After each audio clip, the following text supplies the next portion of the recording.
Aquí, doctor. Ok.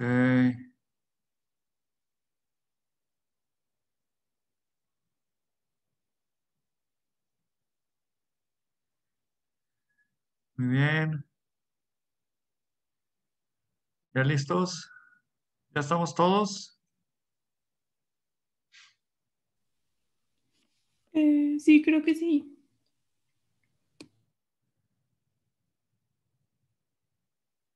Dale pues, Carlos. Fue doctor, güey.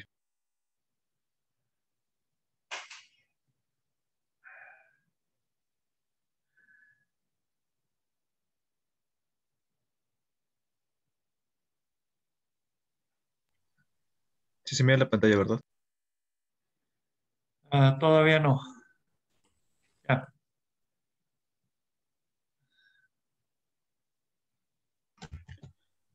Bueno, pues aquí nos quedamos en la mañana, esqueleto filoso del corazón, lo último que vimos, y ya como tal seguiría a tocar este,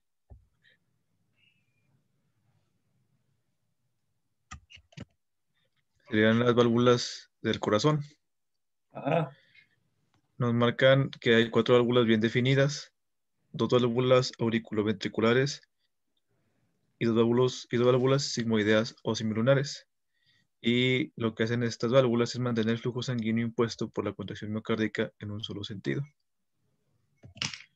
Y aquí tenemos la válvula tricúspide, de que la componen 3 valvas, una septal, una anterior y una posterior. Y en el borde libre se fijan las cuerdas tendinosas del músculo papilar. En la válvula mitral, su apertura normal es de 4 a 6 centímetros cuadrados y lo compone de 2 valvas. Y en el borde libre se fijan las cuerdas tendinosas unidas a los músculos papilares anterolateral y posteromedial. Y las válvulas semilunares, formadas por 3 valvas que semejan anillos de golondrinas, Nos vemos. tienen una apertura de 3 centímetros.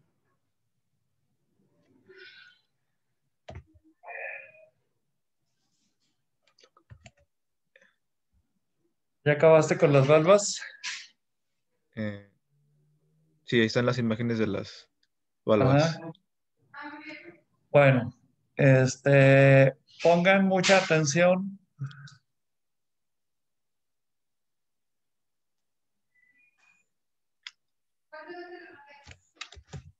La,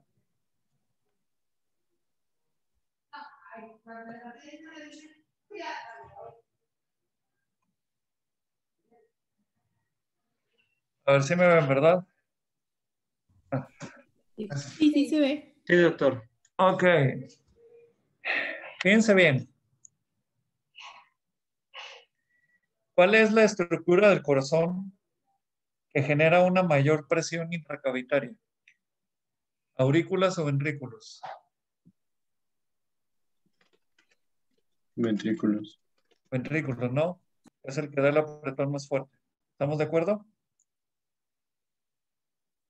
De los dos ventrículos, ¿cuál es el que genera mayor fuerza en condiciones normales? El ¿Izquierdo o derecho? izquierdo. El izquierdo. Muy bien.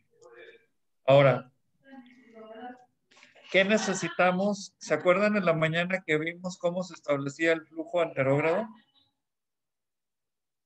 Sí. ¿Qué dirección llevaba el flujo anterógrado? ¿Se acuerdan?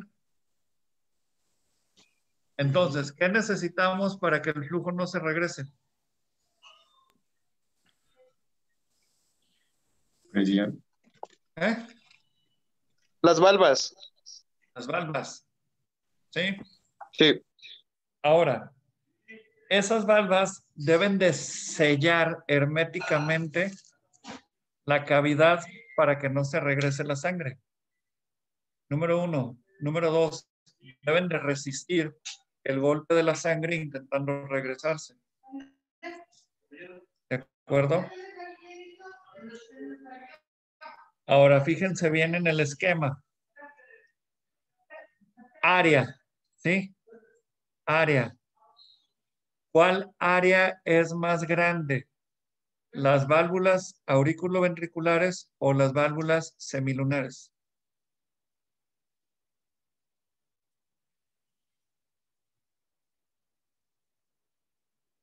Las auriculoventriculares, ¿no?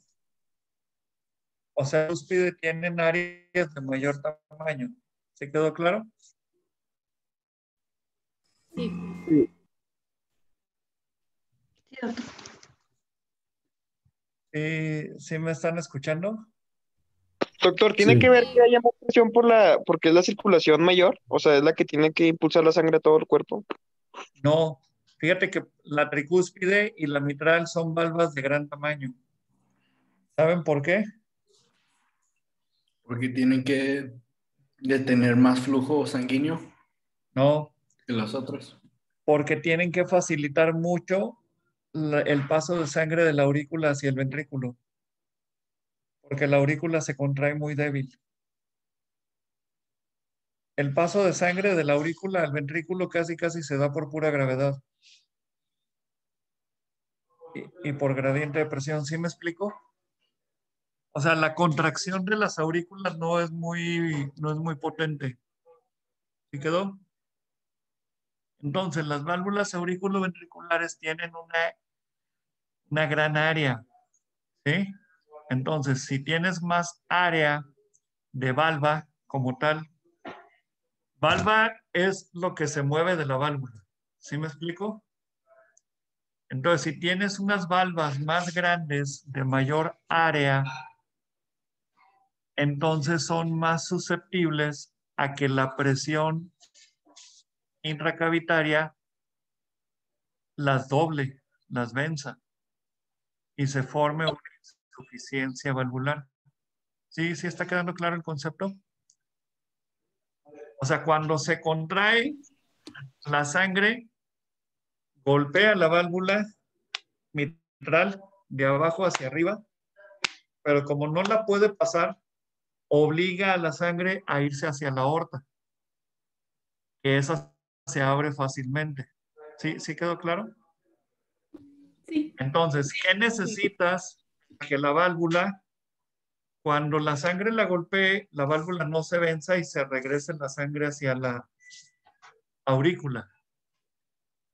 ¿Necesitas que la válvula esté rígida? No, ¿verdad? Porque si está rígida, entonces no se abre y no se cierra bien. Y la válvula necesita tener movilidad para abrir y cerrar. Ahí es donde entra la importancia de los músculos papilares que está describiendo Carlos. ¿Sí? Ese músculo papilar se localiza debajo de la válvula. ¿Sí? ¿Sí los están viendo? Músculos papilares debajo de las válvulas. Del lado izquierdo hay dos, del lado derecho hay solo uno. Y esos músculos papilares a través de las cuerdas tendinosas, ¿sí?, sujetan la válvula en su lugar. Si no estuvieran esos músculos papilares, la válvula se regresa. Digo, la sangre se regresa porque la válvula se dobla. ¿Sí? ¿Sí lo ubican? Es como cuando ustedes ponen un toldo, ¿sí? El toldo tiene que estar sujeto a algo que lo fije al piso, porque si no entra aire debajo de la lona y la va a volar. ¿Sí queda claro? Imagínense que esa cuerda son las cuerdas tendinosas y que el piso es el músculo papilar. ¿De acuerdo? Ahora, ¿cuál dijimos que era la que tenía mayor presión adentro de la cavidad? El ventrículo izquierdo, ¿no? Entonces, como es el que tiene mayor presión, es el que necesita más fuerza para que no se venza. Por eso la válvula mitral tiene dos músculos papilares, uno para cada valva, y la válvula tricúspide tiene un solo músculo papilar para las tres valvas. ¿Sí queda claro? O sea, se llama tricúspide porque tiene tres valvas. ¿Sí? La mitral se llama mitral porque tiene dos válvulas. ¿Por qué? Porque ¿alguno de ustedes es católico? Sí, yo soy ¿Sí? católico. ¿Ya de veras? Pues, Mínimo, ¿te sabes el Padre Nuestro? claro. Bueno. Se fijan como los obispos y el Papa usa un gorro como dos cúpulas. Sí. Ese gorro se llama mitra. Y por eso la válvula con dos cúpulas se llama mitral. ¿De acuerdo? O sea, la tricúspide sí tiene mucha razón de ser, ¿verdad? Pero la mitral como que no le encuentras mucha razón, pero esa es la razón de que se llame así. ¿De acuerdo? Entonces, la válvula mitral tiene un gran, pero gran fortaleza, el aparato subvalvular. Es muy importante para su funcionamiento. ¿Sí le vamos entendiendo hasta aquí? ¿Todo claro? Sí. Sí. ¿Sí, chicos? Muy bien. Ahora, de las válvulas semilunares, aórtica y pulmonar, no tienen músculos papilares. ¿Por qué? Porque ya están en una arteria y en la arteria no debe de haber protuberancias. ¿Sí? Porque si hubiera protuberancias, pues no fluye la sangre bien. Entonces, esas válvulas, ¿cómo se mantienen en su sitio? Por la forma anatómica de las válvulas semilunares, que parecen nidos de golondrina. Sí conocen las golondrinas, ¿verdad? ¿Y cómo está su nido? Esos tres nidos, cuando se juntan, uno en contra del otro, da mucha superficie de apoyo y los vuelve muy fuertes para que no se regrese la sangre. La sangre choca aquí y aquí se queda, ¿sí? Entonces choca en los nichos y de ahí no va a pasar. ¿Sí quedó claro? Entonces, las válvulas, su función es brindar un flujo unidireccional anterógrado. Esa es la función de las válvulas. ¿De acuerdo? Si una válvula se abre menos de lo normal y provoca que el flujo sea muy estrecho, se le llama estenosis. Si una válvula se deja vencer por la fortaleza del flujo y se regresa sangre hacia la cavidad previa, se llama insuficiencia. ¿De acuerdo? Básicamente, esas dos son las principales patologías valvulares: estenosis valvular e insuficiencia valvular. Depende de la válvula que esté afectada, es el apellido, ¿verdad? Estenosis valvular aórtica. Ok, ya sabemos dónde está. ¿Qué provoca? Que no se abre bien y el flujo va muy difícil. Estenosis valvular mitral. Ya sabemos que la mitral no se abre bien y el flujo es muy difícil. ¿Sí me explico? Se regresa la sangre hacia donde no debe.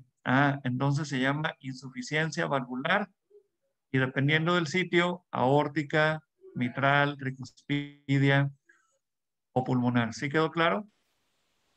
¿Hasta ahorita vamos bien? Sí. Sí, ¿Seguros? doctor. Sí. Sí. Perfecto. Muy bien. Carlos, dale. Continúa.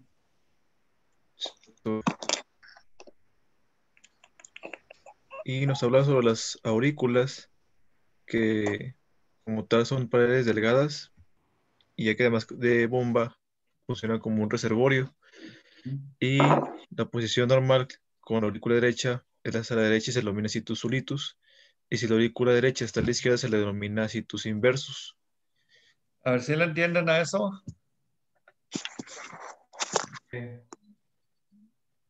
Las dos aurículas, derecha e izquierda, tienen características anatómicas propias de cada aurícula.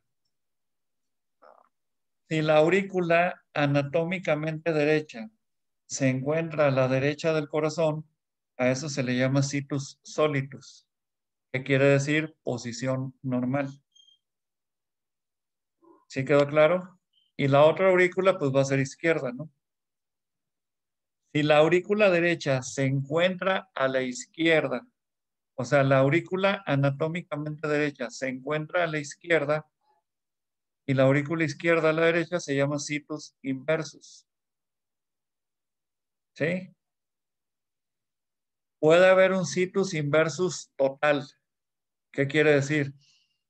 El hígado, ¿en dónde se ubica normalmente? ¿A la derecha o a la izquierda del abdomen? La derecha. A la derecha. Si tenemos una aurícula anatómicamente a la derecha, digo, anatómicamente derecha, pero está en la izquierda, la punta del corazón va hacia la derecha en lugar de la izquierda, pero el hígado y el vaso están normales, a eso se le llama destrocardia. O sea, el corazón se giró hacia la derecha. Pero si la aurícula anatómica derecha está a la izquierda, la aurícula izquierda está a la derecha, el hígado está a la izquierda y el vaso está a la derecha, a eso se le llama situs inversus total. ¿Sí quedó? Porque todos los órganos están invertidos. ¿Cuáles son los órganos que te hacen diferencia cuando hay órganos invertidos? Los órganos impares. ¿Sí? O sea, está muy difícil saber que el riñón izquierdo está a la derecha y el derecho a la izquierda, ¿verdad? Pues son dos y son iguales. ¿Sí me expliqué? Pero si nomás tienes un hígado y en lugar de estar a la derecha está a la izquierda, pues está invertido. ¿Sí quedó clara la idea? Sí. Sí. Sí. Ok, muy bien. Entonces las aurículas, se fijan, como dice Carlos, que prácticamente sirven como reservorio. ¿Por qué? Porque cuando se vacían no hacen mucho esfuerzo para vaciarse. Nos vemos, que estés bien, gracias. Como no hacen mucho esfuerzo, entonces las paredes se quedan delgadas. El ventrículo derecho hace mucho esfuerzo durante toda la vida de la persona, por eso su pared se hipertrofia desde la infancia. ¿Sí quedó clara la idea?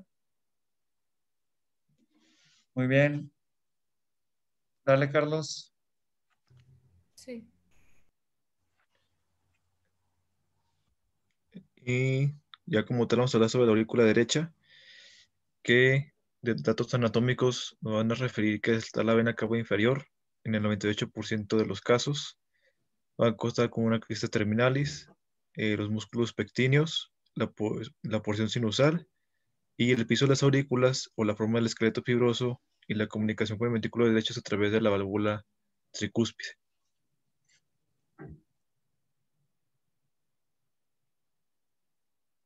La aurícula izquierda, eh, esa va a recibir 4 venas pulmonares, comunica una comunicación con el ventrículo izquierdo a través de la válvula mitral y la pared media de ambas aurículas está dada en su porción posterior inferior por el septum intraauricular y esta aurícula es lisa y va a crecer de la crista terminalis. Así es como podemos diferenciar una y de otra. De ahí nos pasamos a los ventrículos. Entonces, las características anatómicas de las aurículas te sirven para conocer el situs. Si es normal, situs solitus. Si está invertido, situs inversus. ¿De acuerdo? Fíjense bien. A ver, ahí les va. Ahorita que va a decir Carlos las características de los ventrículos. Cada válvula es propiedad del ventrículo. ¿Sí me explico? Si hay una válvula tricúspide, lo que está abajo de ella es el ventrículo derecho. ¿Sí me expliqué? Si hay una válvula mitral, lo que está abajo de ella es el ventrículo izquierdo. ¿Sí queda claro? Aunque arriba esté la aurícula que quieras. ¿Sí? O sea, la válvula es propiedad del ventrículo. ¿Sí me expliqué? O sea, la aurícula puede cambiar de posición, pero no la válvula. La válvula es propiedad del ventrículo. Si el ventrículo cambia de posición, cambia con todo y válvula. ¿Sí quedó claro? Hay ocasiones en que el corazón derecho, el ventrículo derecho, anatómicamente derecho, en malformaciones congénitas está a la izquierda. ¿Cómo sabemos que es el ventrículo derecho? Porque la válvula que está ahí es la tricúspide. Y tiene características anatómicas de ventrículo derecho que ahorita va a describir Carlos. ¿Sí queda claro? Pero la válvula sigue al ventrículo. ¿Sí quedamos? Sí. Muy bien, dale. El ventrículo derecho consta de un grosor de 4 o 5 milímetros y es una masa mucho menor al ventrículo izquierdo. Y las características van a ser que va a tener una crista supraventricular que va a separar la cámara de entrada de salida. Tiene un músculo papilar único y predominante, cosa que pues el ventrículo izquierdo no va a tener. Y una banda moderadora que conecta el septum interventricular con la pared libre del ventrículo derecho y lleva los estímulos eléctricos de la rama derecha a las de His hacia la red de Purkinje. Ajá. Y aquí vemos la imagen donde pues sí, el ventrículo izquierdo toma una porción un poco más circular y el ventrículo derecho una forma de luna abrazando al ventrículo izquierdo. Ah, Aún así, bien. y el ventrículo derecho va a recibir sangre de la aurícula derecha a través de la válvula tricúspide Ajá. y van a haber músculos que se les domina de orden, primer orden, segundo orden y tercer orden, el cual el primer orden pues son columnas verticales o cordones musculares a manera de bajo relieve, las de segundo orden cruzan de una pared a otra y el músculo de tercer orden protruyen como pilares hacia la cavidad ventricular y van a servir como fijación a las cuerdas tendinosas que se le denominan músculos papilares. Fíjense bien. Regresa una imagen, por favor, Carlos.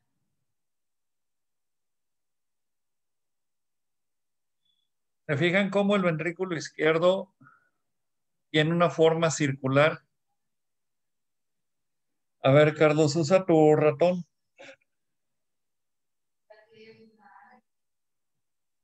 Y señala la pared que está en medio de ambos ventrículos.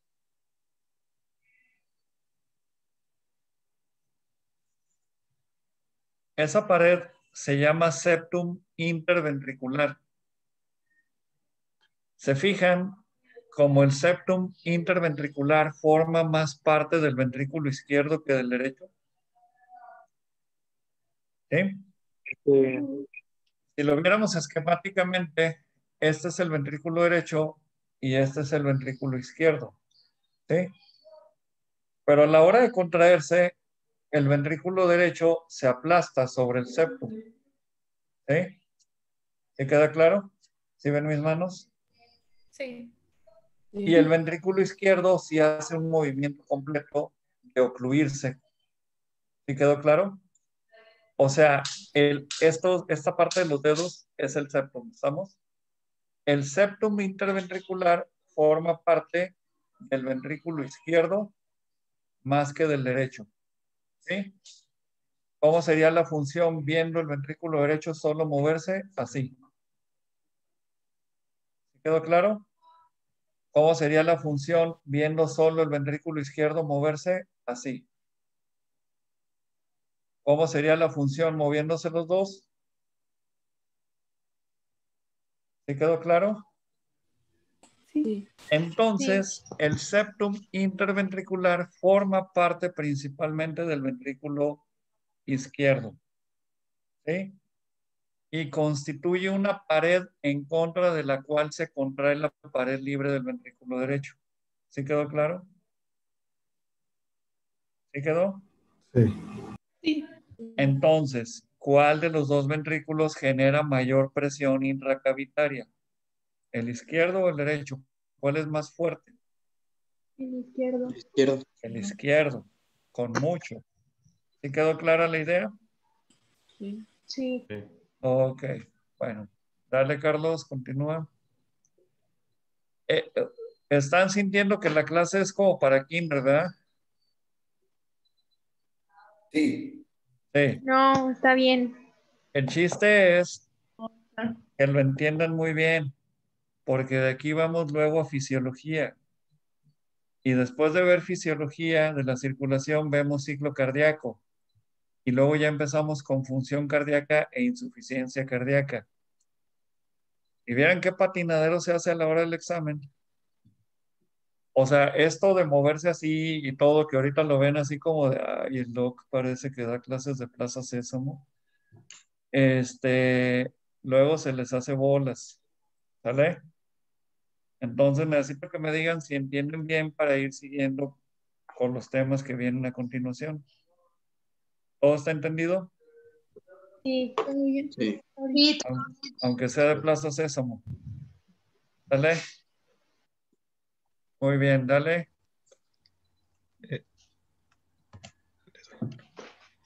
Eh, ya, bueno, el ventrículo izquierdo tiene un grosor de 9 a 11 milímetros, tiene una forma de esfera elipsoidal y tiene septo liso en sus 2/3 superiores. Tiene cámara de entrada y cámara de salida, pero no son definidas morfológicamente. Y las características son que van a carecer de crista supraventricular, el septum que va a estar en sus 2/3 superiores, los dos músculos papilares y las paredes más gruesas que el ventrículo derecho. Después nos pasamos a los nodos, que es el A nodo ver, sinusal. espérame. Dale el previo. Muy bien. ¿Se fijan como el septum y toda la pared del ventrículo izquierdo es más lisa que la del ventrículo derecho? Eso es porque la pared es más gruesa y más fuerte, porque está diseñada para contraerse de manera más violenta. Y aquí es muy importante que vean que hay dos músculos papilares, uno para cada válvula. Ya comentamos ahorita por qué. Porque la contracción del ventrículo izquierdo es muy violenta y necesita de dos músculos papilares para que no se vea vencido el ventrículo izquierdo y no tengamos la insuficiencia a nivel valvular mitral. ¿Sí quedó claro? ¿Todos claros? Sí. Sí. Sí, doc. Dale pues. El nodo sinusal va a iniciar el pulso que activará todo el corazón. Tiene forma de elipse y una longitud promedio de 15 milímetros, cerca de la unión de la vena cava superior y la porción sinusal de la aurícula derecha, y 1 milímetro o menos debajo del epicardio. Y el nodo sinusal puede sensar la presión sistémica a través de su arteria sinusal. Y Muy bien. Ahora vamos a entrar a un punto muy importante. ¿Se acuerdan cuando veían anatomía y fisiología que hay algo que se llama placa neuromuscular? ¿Sí? ¿Sí se acuerdan de ella? ¿Y qué hace la placa neuromuscular? Manda señales Primera, eléctricas, ¿no? ¿eh? Manda señales eléctricas para la contracción del músculo. Así es. ¿A través de qué? ¿De secreción de qué? De calcio. No. No, bueno, cloro. La placa neuromuscular que hay a nivel de la sinapsis. Ah, está el botón sináptico. Acetilcolina, ¿no? Ah, Bueno, en el corazón no hay una inervación como tal, sino que es un sistema de conducción eléctrica de células que originalmente son células musculares, pero con función de estímulo eléctrico. ¿Te queda claro? ¿Qué pasa si deja de haber estímulo eléctrico al corazón? Se va a parar. ¿Sí? ¿Alguien de ustedes alguna vez ha recibido una descarga eléctrica? ¿En la feria con los tocas cuenta? Sí. También. Digo, si pagas por sufrir, también cuenta. ¿Se han recibido una descarga eléctrica? Sí. Sí, ¿Qué pasa cuando reciben la descarga eléctrica? ¿Se te contraen las manos o te empiezan a doler? Se te empieza a contraer, ¿no? ¿Y cuándo se relajan? Cuando Cuando lo deja de haber sueltas. el estímulo eléctrico. ¿Sí? Entonces, hay un proceso que se llama contracción y un proceso que se llama relajación. Contracción, relajación. Contracción, relajación. ¿De acuerdo? Ese proceso muscular se lleva a cabo en cualquier tipo de músculo. Esquelético, músculo liso y músculo cardíaco. ¿De acuerdo? El proceso de contracción-relajación en el corazón, a la contracción se le llama sístole y a la relajación se le llama diástole. ¿Quedamos claros? Pero ese proceso de contracción y relajación tiene que llevar por fuerza un mecanismo que se llama asociación electromecánica. Si tenemos un corazón íntegro, pero sin descarga eléctrica, ¿cómo va a estar el corazón? En diástole. Está con una frecuencia irregular, va a hacer lo que No, no, quiere. no, no. Si no tiene estímulo eléctrico, no se contrae. Ah, Está Está en diástole. está relajado. paralizado, ¿no? ¿Sí me explico? Literalmente estaría en asistolia. Cuando viene el estímulo eléctrico, el corazón se contrae. Se quita el estímulo eléctrico, se relaja. ¿De acuerdo? Y eso va a ser a través de las fibras de actina y miocina, a través del complejo troponina-tropomiosina, por la activación de los canales de sodio, potasio y calcio que se activan a través del potencial de acción. ¿Sí se acuerdan de eso de fisiología, verdad? Entonces, cada vez que el músculo se contrae, es porque se lleva a cabo un potencial de acción en la membrana que genera un desbalance de las cargas eléctricas, por lo tanto genera un estímulo eléctrico para que las fibras de actina y miocina se desplacen una sobre otra, se acorte el músculo cardíaco y se contraiga. Inmediatamente después necesita un proceso de relajación para que el músculo vuelva a abrirse y a recibir sangre para la siguiente contracción. Y esto se va a repetir un mínimo de 70 veces por minuto cada minuto de su vida. ¿De acuerdo? Ese proceso de contracción-relajación se le llama ciclo cardíaco. ¿Sí? ¿Sí queda claro? Entonces, es muy importante que sepan cómo es o cómo se establece la estimulación eléctrica para el funcionamiento normal del corazón. Y a esto se le llama asociación electromecánica. ¿De acuerdo? Ahora, el sistema de conducción eléctrico del corazón consta de varias partes. Ahorita Carlos les va a decir cuáles son. Empezamos por el nodo sinusal. ¿Va? Dale, Carlos. Después tenemos el nodo auriculoventricular y este es un estímulo sinusal que pasa a los ventrículos y sufre un retardo en su velocidad de conducción para dar tiempo a la contracción auricular. Mide aproximadamente 8 milímetros de longitud y grosor de 3 milímetros y debajo del endocardio septal de la aurícula derecha por encima de la tricúspide y delante del seno coronario, donde va a estar el nodo auriculoventricular.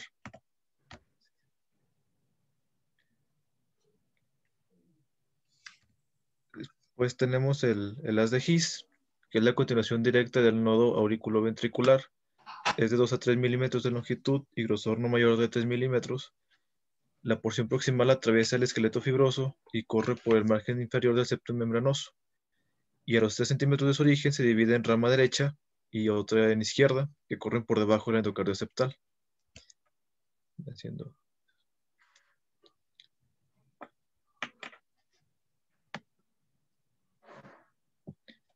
Tenemos que la rama derecha del haz de His es de forma tubular, larga y delgada, y se monta sobre la banda moderadora para terminar en el endocardio ventricular derecho en fibra de Purkinje. y la rama izquierda del haz de His es plana y tiene dos divisiones, una anterior que se dirige al músculo papilar anterolateral y una posterior que se va a dispersar en forma de abanico en dirección al músculo papilar posteromedial.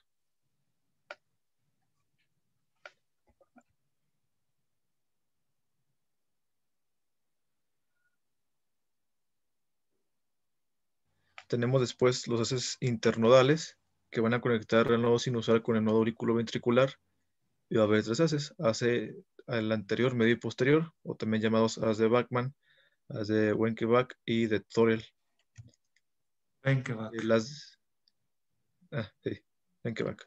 El haz de Bachmann rodea por delante a la vena cava superior y se divide hacia la aurícula izquierda y otra desciende por el septo auricular al nodo auriculoventricular. El haz de Wenckebach rodea por detrás a la vena cava superior y se divide en dos que van hacia la aurícula izquierda y otra desciende al nodo auriculoventricular. Y el haz de Thorel desciende por la crista terminalis y de ahí al nodo auriculoventricular. Y se cree que todos estos conjuntos de haces hacen que llegue el impulso sinusal al nodo auriculoventricular. Ok. Estos haces internodales lo que hacen es darte la estimulación simultánea o lo más simultáneo posible a las dos aurículas. ¿De acuerdo? Y te llevan el estímulo eléctrico al nodo auriculoventricular. Muy bien. Vamos a seguir con Plaza Sésamo. ¿Dónde están las aurículas? ¿Arriba o abajo? Arriba. Arriba. ¿Y los ventrículos? Abajo. Abajo. Arriba, abajo. Arriba, abajo. ¿Sí? ¿Sí quedamos? Sí. Sí. Bueno. Bien. El corazón debe de tener una activación electromecánica secuencial. ¿Qué quiere decir eso? Que debe dar un ritmo. Bueno, debe llevar un ritmo, eso es cadencia. Pero secuencial, ¿qué es? Por partes. Exacto. Pues una secuencia. Primero uno y luego el otro. ¿Sí? ¿Y cuál es la secuencia normal de activación del corazón? Primero las aurículas y después los ventrículos. ¿Sí estamos claros? Sí. Sí. Entonces, si tienes una activación secuencial, se contrae primero la aurícula, después el ventrículo. Primero aurícula, después ventrículo. ¿Qué garantizas con eso? Mantener un flujo anterógrado entre ambas cavidades. ¿Qué sucedería si al mismo tiempo se activan ambas cavidades? Se contraen al mismo tiempo, se relajan al mismo tiempo. La sangre no viajaría entre ellas. ¿Sí quedó claro? Sí.